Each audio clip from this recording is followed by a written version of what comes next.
In 1912, after the Balkan Wars, Rhodes and the other Dodecanese islands came under Italian rule. There were about 4,500 Jews in Rhodes at the time. Rhodes became the center of the Italian possessions in the Levant, and Italian Jews settled on the island. An Italian rabbinic seminary, the Collegio Rabbinico, was founded by the Italian government in 1928 to serve the Italian Levant, the Balkans, Eretz Israel, Egypt, and Ethiopia. It was closed in 1938 before the fascist racial laws were promulgated. It was headed by such scholars and luminaries as Rabbi Marcus Breger, Riccardo Pacifici, Rabbi Isaiah Zona, and Rabbi Michel Al-Bagli. The musicologist Albert Hemzi did important field work with Rhodian Judeo-Spanish-speaking Jews to annotate their knowledge of romances, coplas, and other cultural literary forms and religious musical rituals. Jews who arrived in Rhodes after 1919, 103 families from Bulgaria, Greece, and Turkey, were expelled, and most of them sailed for Tangier in 1939. They were stripped from their Italian citizenship. Others later fled in the face of discriminatory measures, mainly to the Belgian Congo and Rhodesia, where Rhodian enclaves had existed since the 20th century. Some 2,200 local Jews embarked the illegal immigration boat Reem to Eretz Israel after its northern European Jewish passengers on the shipwrecked Agios Nikolaos had been stranded in Rhodes for 6 weeks and housed at a local stadium. So all these people, because they were stripped of their Italian citizenship, or they left, they survived, and they didn't stay in Rhodes and weren't deported and annihilated in the Holocaust. You have two pictures of the Jewish quarter in Rhodes, the Juderia. One still exists on the left, the famous fountain, and on the right is a picture of traditional Jews, probably in the 20s or 30s. The last chief rabbi of Rhodes was Reuben Eliyahu Israel. He served the Jewish community from 1922 to 1932. He was also the 12th descendant of the same religiously prominent family to serve as rabbis, a succession which lasted over 200 years.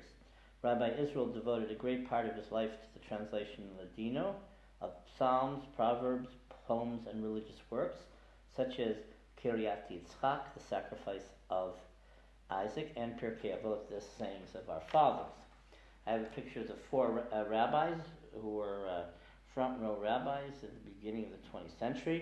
One was Chilabi Nisim Kudron, who at the end of his life settled in Tveria. 1915, Rabbi Yehuda Moshe Franco, who became the chief rabbi of Eretz Israel in the end of World War I. In 1920, you have a picture of Rabbi Yaakov Kapuya, and in 1931, a picture of Rabbi Reuben Eliyahu Israel. After the capitulation of Italy to the Allies in September 1943, the Germans occupied Rhodes, and on the 24th of July 1944, deported to Auschwitz all of the 1,820 Jews who were left on the island. Only 179 survived.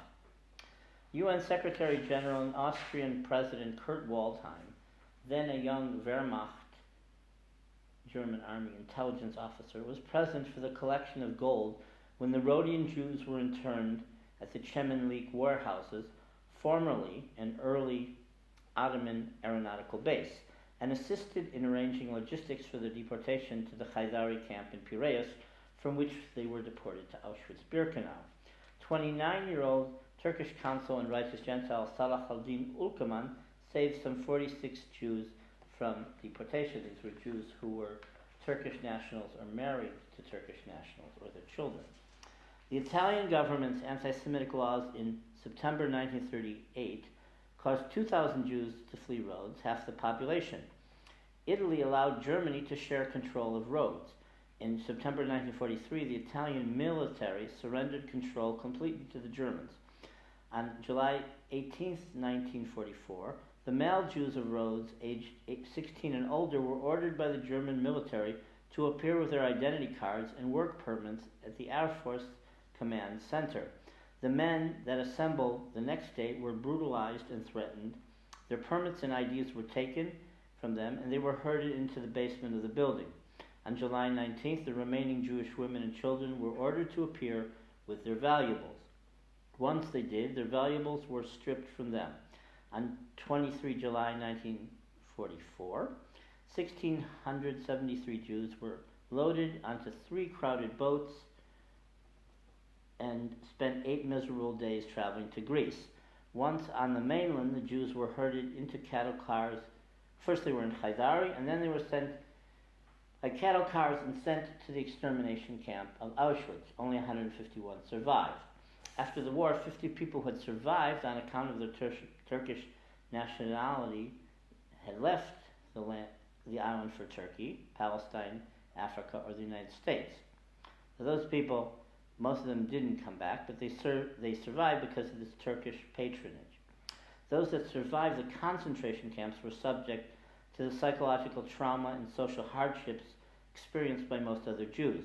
The Jewish community was reestablished in Rhodes thanks in a large part to the Central Board of Jewish Communities in Greece that encouraged and supported 20 Jewish families to settle on Rhodes. To keep a Jewish community, the Jews had to settle 20 families in a given place. So it was a calculated settlement, and it continued, because to maintain property and to get government allocations, they have to have a critical mass of 20 families. In the early 21st century, there were only 37 Jews in all of Rhodes. Rhodes was home to 6 synagogues, the oldest Kahal Kadosh Gadol, dated back to the 15th century, but was destroyed in World War II. Most of the others were founded in the 19th century. Today there's a Jewish museum in Rhodes, and there's a reconstructed Jewish cemetery.